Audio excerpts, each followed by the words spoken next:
Não perca essa presença. Não terminou. Na verdade, nunca haverá o suficiente, sabe? Muitos de nós vamos sair deste lugar nesta noite aquecidos, cheios, tocados, transformados, mas ainda não será o suficiente, sabe? O nosso Deus, Ele é inesgotável. Amém? Se quiser deixar apagado, pode deixar um pouquinho, mas por favor. Tá legal. Amém? Existe uma presença palpável aqui. Quantos percebem isso? Amém? Amém? Você pode se sentar, se sentir à vontade. Amém?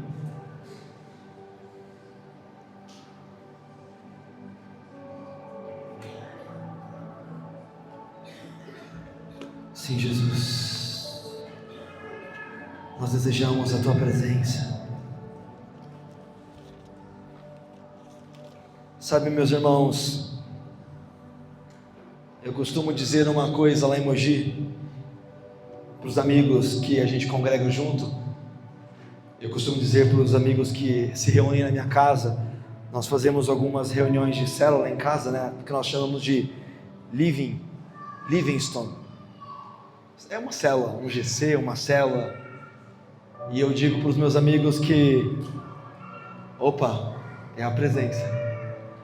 A presença do Senhor, ela é o único lugar que você pode perceber em qualquer lugar.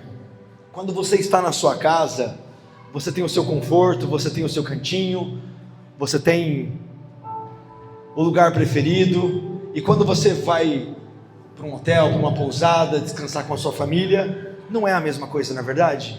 Não é o mesmo conforto, não é o mesmo quarto, não é a mesma cama, não é a mesma cozinha. Mas a presença do Senhor é um lugar que onde você está, se ela estiver com você, se você perceber, ela é a mesma. Então nós podemos perceber, amém? Amém? Quantos concordam comigo? Digam amém. Eu quero ler uma passagem muito rápida com vocês,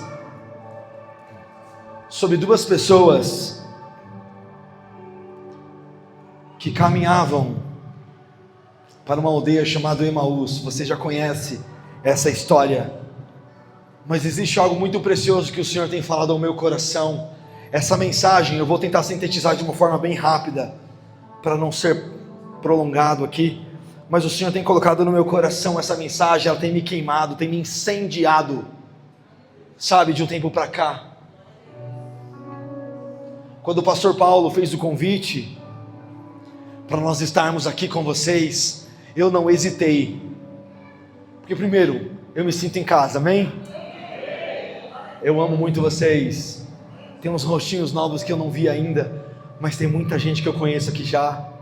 O pastor Paulo, amigo de longa data, quando a gente era dessa finura, a gente se conheceu. Um dia eu fui magro, gente. Isso é... Nós fomos. O Cristiano principalmente. Quem estiver intercedendo, por favor, intercedam pelo Cristiano. Ele não queria ficar de pé aqui para me acompanhar, eu pedi para ele ficar comigo. Irmãos, ele está velho, gente. Então eu estou muito à vontade aqui, amém? E o Senhor, Ele liberou algo muito precioso para esta casa, para essa igreja local. O que vocês têm feito nas semanas, o que vocês têm entregado como semente para o Senhor e para essa cidade, para a família de vocês, tem sido visto nos céus, tem sido reconhecido nos céus, amém? Amém? Amém? Você pode aplaudir ao Senhor por isso? Amém? Amém? Glória a Deus. A igreja Mafa, ela tem tido um crescimento exponencial. O pastor Paulo fala muito sobre isso. Eu te acompanho, tá, cara? Eu acompanho vocês, e eu tenho visto e percebido esse crescimento genuíno. Mas isso não é por causa do Paulo e da pastora Elaine. Isso não é porque vocês tocam músicas legais aqui. Isso não é porque vocês têm um salão muito gostoso, à vontade, carpetado, muito legal para as crianças ficarem à vontade. Tudo isso está acontecendo porque o Senhor habita aqui com vocês. Não neste local, mas dentro de vocês. Vocês têm entregado algo precioso para o Senhor, eu tenho visto. Amém? Lucas capítulo 24, no versículo 13. Naquele mesmo dia, 2 dos seguidores de Jesus caminhavam para o povoado de Emaús, a 11 quilômetros de Jerusalém. Digam, 11 quilômetros. Ou 60 estádios, para algumas versões aí. No caminho falavam a respeito de tudo o que havia acontecido. E enquanto conversavam e discutiam, o próprio Jesus, digam, o próprio Jesus se aproximou e começou a andar com eles. Os olhos deles, porém, estavam como que impedidos de reconhecê-lo. Jesus lhes perguntou: sobre o que vocês tanto debatem quando vocês caminham? Aí eles pararam com os rostos entristecidos. Digam, entristecido. Eu vou pedir para vocês repetirem porque tem chave aí, tá bom? Com os rostos entristecidos. Então um deles, chamado Cleopas, respondeu: você deve ser a única pessoa em Jerusalém que não sabe das coisas que aconteceram lá nos últimos dias. Aí Jesus diz: que coisas? Perguntou Jesus. As coisas que aconteceram com Jesus de Nazaré, responderam eles. Ele era um profeta de palavras e ações poderosas aos olhos de Deus e de todo o povo. Mas os principais sacerdotes e os outros líderes religiosos o entregaram para que fosse condenado à morte e o crucificaram. Tínhamos esperança de que ele fosse aquele que resgataria Israel. Isso tudo aconteceu há 3 dias. Algumas mulheres do nosso grupo foram até o seu túmulo hoje bem cedo e voltaram contando uma história surpreendente. Elas disseram que o corpo dele havia sumido e que viram anjos que lhes disseram que Jesus está vivo. Alguns homens do nosso grupo correram até lá para ver e, de fato, tudo estava como as mulheres disseram, mas não o viram. Então Jesus lhe disse: como vocês são tolos! Como custam a entender o que os profetas registraram nas Escrituras? Não percebem que era necessário que o Cristo sofresse essas coisas antes de entrar para a sua glória? Então Jesus os conduziu por todos os escritos, todos os escritos de Moisés e dos profetas, explicando o que as Escrituras diziam a respeito dele, do próprio Jesus. Aproximando-se de Emaús, o destino deles, Jesus fez como que quem seguiria a viagem. Jesus deu tipo um migué na nossa linguagem, tipo assim, fez uma média, sabe? E disse assim: aproximando-se de Emaús, o destino deles, Jesus fez como seguiria a viagem, e eles disseram: fique conosco, pelo menos essa noite, pois já é tarde. E Jesus foi para casa com eles, né? Jesus aceitou o convite deles, e quando estavam à mesa, ele tomou o pão, abençoou, depois partiu-lhes, e então os olhos deles foram abertos. Digam, abertos. E o reconheceram nesse mesmo momento, e ele desapareceu. Vamos fazer um contexto aqui bem rápido. Era época de Páscoa. Jesus foi crucificado injustamente pelos sacerdotes, pelos líderes religiosos. E Jesus prometeu que ele resgataria, ressuscitaria, e as pessoas que o seguiam acreditavam nisso. Mas esses homens, ou este homem e esta mulher, porque as escrituras dizem que um deles era Cleopas, o segundo, algumas linhas teológicas acreditam que era o próprio Lucas, por isso ele narrou essa história. Outras linhas teológicas disseram que é Maria, esposa de Cleopas, não sei, fica uma curiosidade aí para vocês estudarem, amém? Se descobrirem, Conta. Eles estavam voltando para Emaús. E esse caminho de volta para Emaús, ele diz muito sobre eu e você, sabia? Porque era o terceiro dia, Jesus disse que ressuscitaria, mas eles voltaram, tristes, com os rostos entristecidos, a palavra disse ali. Então quer dizer que eles estavam frustrados, eles estavam tristes, porque o Senhor Salvador que eles seguiam, eles não eram conhecedores, eles eram discípulos de Jesus, certo? E eles voltaram para Emaús. Emaús, de Jerusalém até Emaús, são 11 quilômetros, mais ou menos 60 estádios. Eu fiz um estudo na internet, rapidamente, e eu percebi que, para uma pessoa com um físico legal, diferente da gente, Paulo, faz esse rolê em 2 horas, mais ou menos. Mas uma pessoa tipo eu, Cris, faria umas 4 horas, mais ou menos. Imagina, eles passaram 4 horas andando com Jesus, e Jesus expondo eles às Escrituras, de Moisés até os profetas, falando sobre ele mesmo. Só que os caras, vou falar os caras, só para fazer uma linguagem mais contemporânea, tá bom? E parafrasear um pouco aqui. Os caras não perceberam Jesus, porque aqui falava que eles estavam com os ossos entristecidos e não reconheceram Jesus, e Jesus estava lá com eles, caminhando com eles. Então Emaús era o caminho que eles estavam voltando. Eles não deveriam voltar para Emaús, eles tinham que continuar em Jerusalém, porque em Jerusalém aconteceria o que Jesus prometeu, ele ressuscitaria. Primeira chave aqui: quando nós estamos tristes, entristecidos, decepcionados, nós tomamos direções erradas. Nós saímos de Jerusalém, o lugar onde Jesus nos encontrou. Não foi você que encontrou ele, ele te encontrou. Muitos de nós fazemos isso.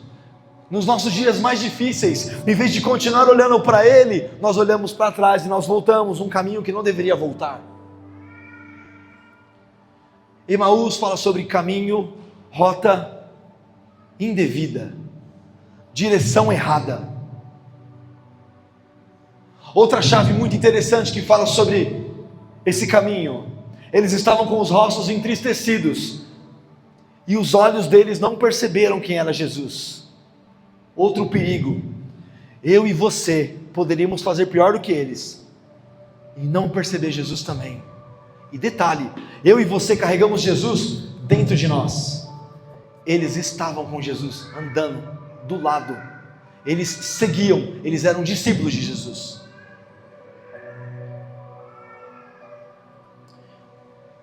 Pesado isso, né? Quer dizer que se eu me entristecer, se eu me decepcionar, Renan, mas eu não posso ficar triste? Pode. O problema é para onde você devolve sua tristeza. O problema é para onde você busca o seu consolo. Ou você toma um rumo diferente e deixa de ouvir o Senhor, reconhecê-lo no caminho, ou você permanece em Jerusalém, olhando para Ele: Senhor, está difícil, eu não estou bem, eu não estou legal, está doendo, está machucando demais, mas eu continuo olhando para Ti, Jesus. Eu continuo olhando para Ti, Jesus.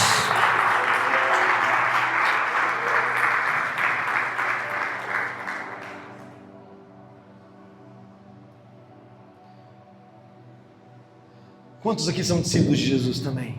Levanta as mãos. Pode levantar a mão com coragem, com fé. Nós somos discípulos do Mestre Jesus, o nosso Rei, o nosso Senhor. É para Ele que nós estamos aqui. Tudo que estamos fazendo aqui, danças, expressões, canções, é para Ele.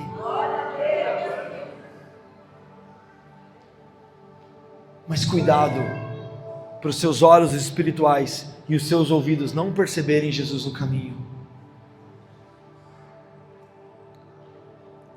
E detalhe importante, curiosidade também: em Jerusalém naquela época, mais ou menos umas 6, 6:30 da tarde, o sol se punha. E lá em Jerusalém eles contam o tempo pelo sol, né? O nascer do sol e o pôr do sol. Então vamos pensar aqui comigo. Se eles caminharam mais ou menos umas 2 a 4 horas, estava perto das 6 horas da tarde, mais ou menos isso aqui. Por quê? Porque falava aqui, ó, um pouco mais para o final, ao entardecer, né, ao cair da noite, ao encerrar o dia, eles pararam no destino deles, e aí Jesus meio que ameaçou, ó, gente, valeu aí, foi legal, mas eu preciso seguir viagem. Aí eles insistiram para Jesus ficar. Então Jesus entrou. E cara, essa passagem ela é muito, muito preciosa, porque ela nos ensina alguns princípios. Jesus, Ele não invade as nossas vidas. Ele é muito doce, Ele é muito educado. Você precisa convidá-lo. Sabe? Se você convidar, Ele entra, Ele senta à mesa, Ele descansa.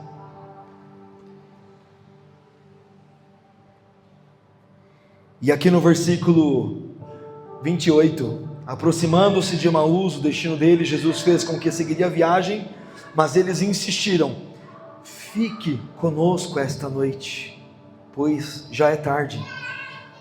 E Jesus foi para a casa deles. Quando estavam à mesa, ele tomou o pão, o abençoou. Lá em Jerusalém, os judeus, eles têm um costume: quando eles se sentam à mesa com a família para uma refeição, é sempre o líder da casa, o pai,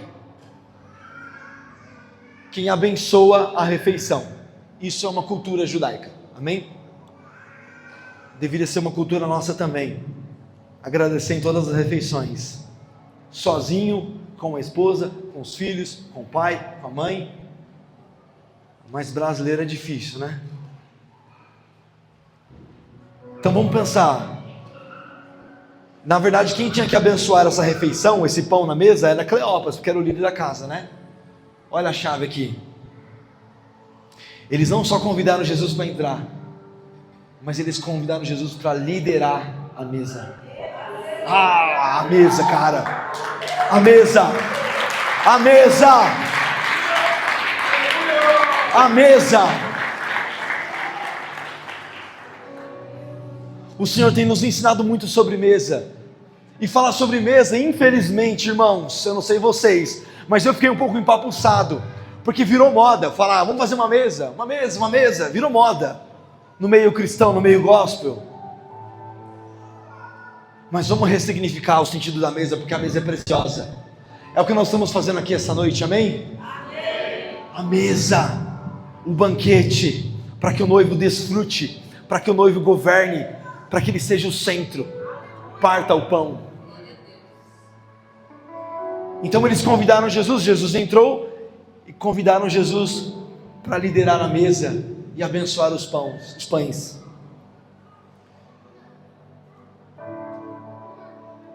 Quando estavam à mesa, ele, Jesus, tomou o pão e o abençoou.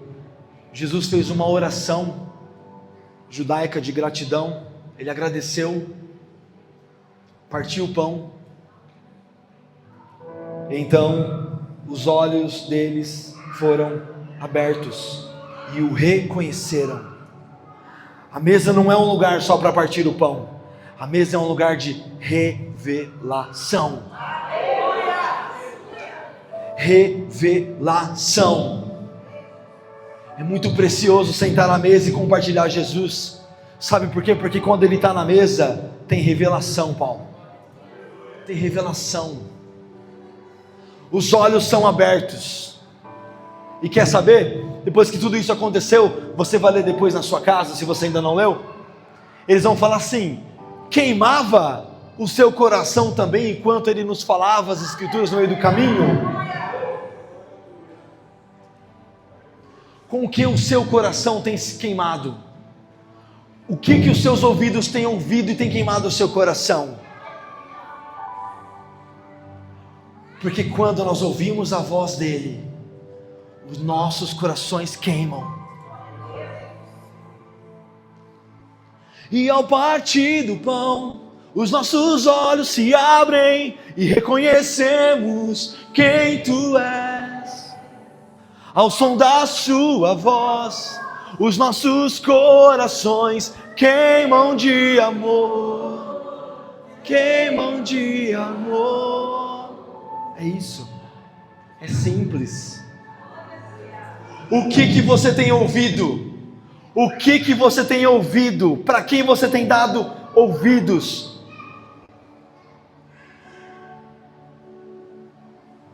Quem tem inspirado a sua vida? Quem tem direcionado os seus passos, o seu caminho, a sua casa, a sua família? Quem tem direcionado a sua vida?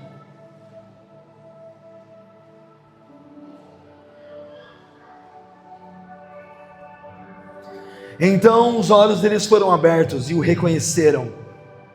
Alguns dizem que quando Jesus levantou o pão, abençoou. Alguns dizem, algumas linhas teológicas, pastor Paulo, que eles reconheceram porque ouviram o som da voz dele. Tipo assim, opa, eu conheço essa voz orando desse jeito. Opa, outros acreditam que é de fato o partir do pão, um ato, uma atmosfera espiritual mesmo. Partiu o pão, o olho abriu. Sabe, nós precisamos urgentemente caminhar na mesa com o Senhor, caminhar com Ele, ouvir a voz dEle, estar com Ele, gastar tempo com Ele.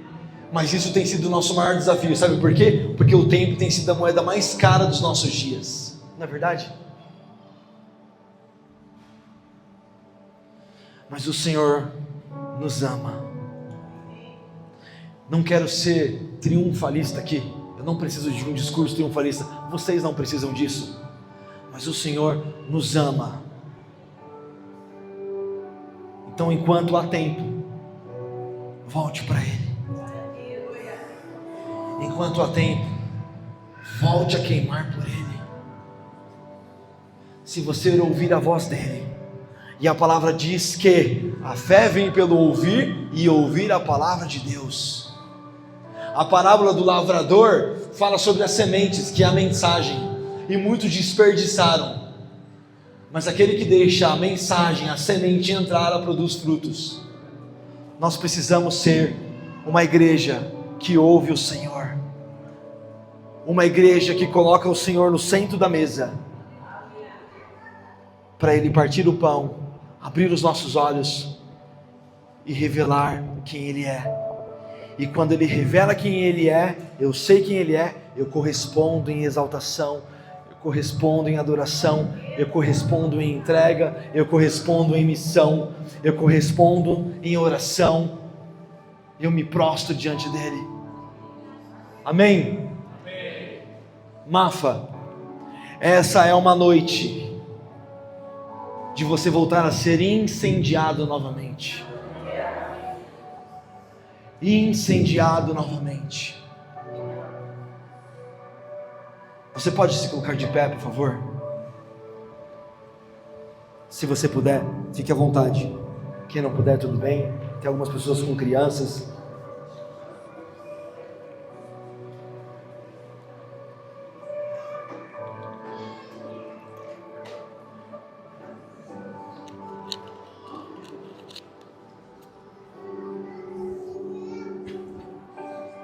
Quem tem ouvido, ouça o que o Espírito diz à igreja.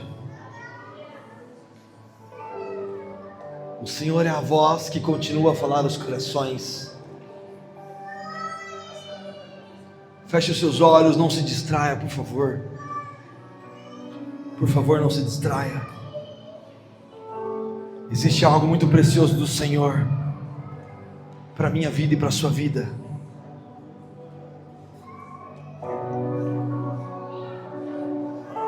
Sim, Senhor, nós desejamos te ouvir novamente, nós desejamos te ver novamente. Se você veio para cá com um desespero santo, de voltar a queimar pelo Senhor como você queimava, nos primeiros dias em que você foi encontrado. Essa é uma noite oportuna para você voltar a queimar intensamente por Ele. Esse é o convite que o Senhor encontre em nós corações quebrantados em lágrimas, incendiados. Nós sabemos qual é o fogo que queimará nos olhos dele. Nós sabemos porque a palavra nos diz que ele tem olhos como chamas de fogo. E um dia eu aprendi que não é só o fogo literal em seus olhos, mas é o fogo que está no ser de Jesus. Mas qual é o fogo que tem queimado no seu coração? Qual é o fogo que ele encontrará queimando no seu coração?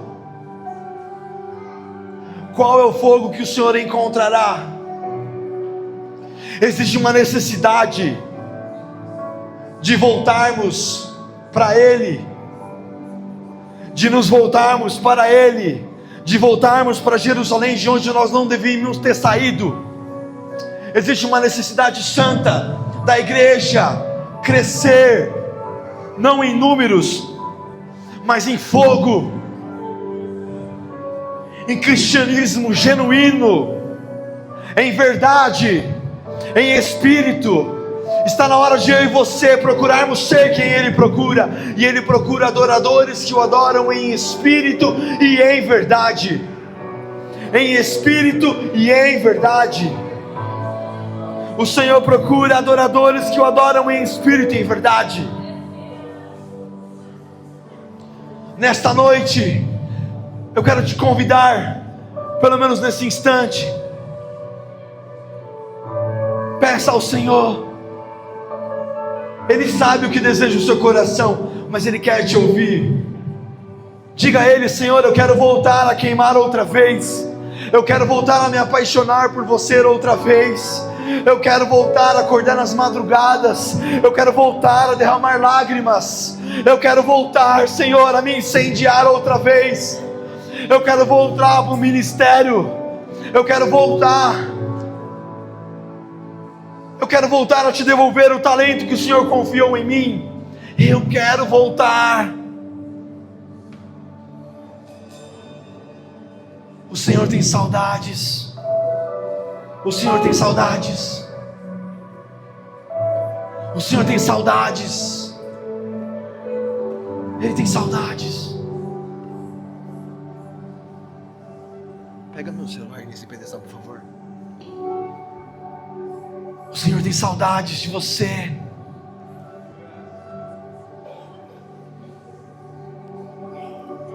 Ainda de olhos fechados,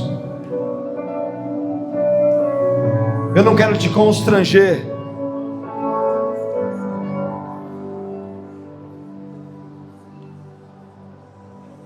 mas se você deseja nesta noite ser incendiado outra vez, como você já viveu, levante tuas mãos. Eu já estou com as minhas mãos levantadas. Se você entrou neste lugar e nunca entrou numa igreja ou num culto como esse antes, mas você deseja viver isso que está acontecendo aqui nesta noite, e deseja entregar a sua vida para o Senhor e ser também incendiado, tocado por Ele, levante tuas mãos também. Existe um desejo santo e genuíno no seu coração, e o Senhor contempla o seu coração. Ah, Senhor, aqui estão os nossos irmãos, aqui estamos, outra vez e outra vez. Aqui estamos desejando mais de Ti, da Tua presença, Senhor. Aqui estamos. Aqui estamos, Senhor, desejando aquilo que o Senhor tem. Desejamos queimar outra vez. Abra os nossos olhos. O pão está sendo partido neste lugar, nesta noite. Ah, Senhor, abra os nossos olhos, abra o nosso entendimento. Nós queremos Te perceber no caminho. Nós queremos Te reconhecer, Jesus. Nós não queremos andar entristecidos, abatidos, frustrados. Existe um desejo que permeou os apóstolos quando o seu amigo Jesus se foi, e esse desejo se chama saudade, e esse sentimento de saudade se chama Maranata. Maranata deve ser o desejo que permeia o meu e o seu coração todos os dias, porque em breve virá o Senhor. Em breve virá o Senhor. E qual é o fogo que Ele encontrará dentro de você? Quais são as lágrimas? Quais são as lágrimas que têm descido dos seus olhos? Quais são as lágrimas que têm descido dos nossos olhos? Faz arder outra vez, faz queimar de novo,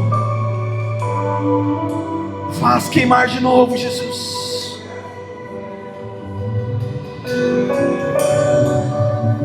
Eu vi o céu aberto e surgiu um cavalo branco. Seu cavaleiro se chama Fiel e Verdadeiro, pois julga e guerreia com justiça. Seus olhos eram como chamas de fogo, e em sua cabeça haviam muitas coroas. Nele estava escrito um nome que ninguém conhece, a não ser Ele mesmo. Ele vestia um manto encharcado de sangue, e em seu nome era a palavra de Deus. Os exércitos do céu, vestidos de linho mais fino, puro e branco, seguiam-no em cavalos brancos. Da sua boca saía uma espada afiada para ferir as nações. Ele os governará com cetro de ferro e esmagará as uvas no tanque de prensar da furiosa ira de Deus, o Todo-Poderoso. Em seu manto, na altura da coxa, estava escrito um nome: Rei dos Reis, Senhor dos Senhores. Rei dos Reis, Senhor dos Senhores. Rei dos Reis, Senhor dos Senhores. Rei dos Reis, Senhor dos Senhores. Nós queremos queimar outra vez. Nós desejamos queimar para Ti outra vez. Nós desejamos mais de Ti, Senhor. Nós desejamos mais de Ti, Jesus.